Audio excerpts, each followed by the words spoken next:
it's interesting in the sense that it's actually been known, I believe, since the late 1960s that DMT is naturally occurring in the human body.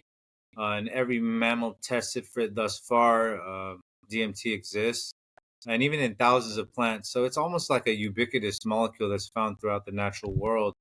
What it's actually doing in the human system, this powerful psychedelic compound, is still a mystery. Um, Most of the studies that have taken place in terms of understanding DMT in terms of neurology have taken place in rats or mice, and a lot of neuroscience, modern neuroscience, is modeled after rats and mice, being that we can probe them in a little bit more invasive way than we can humans, obviously. But yeah, DMT exists within humans. The big question is why? Why do we produce such an interesting, powerful psychedelic within us? In the year 2013, it was found that DMT seems to be produced around the pineal gland site.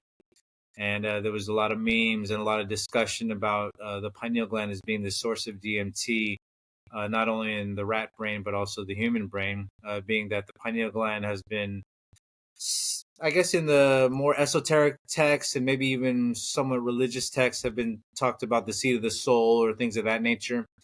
However, in 2019, Dr. John Dean out of the University of Michigan published a study that really changed the perspective of DMT in the mammalian brain altogether, being that he found that DMT was actually produced at similar levels to serotonin and dopamine, which was groundbreaking because for the longest time, it was always hypothesized that DMT was only produced during like a near death experience, and then you'd have a surge of it maybe releasing from the pineal gland.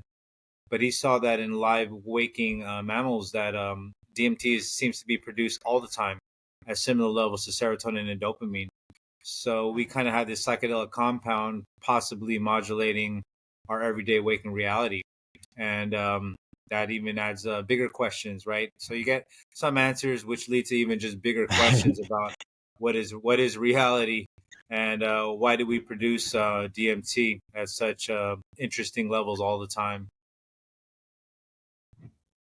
Yeah, I mean, it is fascinating, and I think there's a couple points here that I think are very interesting to illuminate. I know a lot of people that have just nervousness around something like ayahuasca.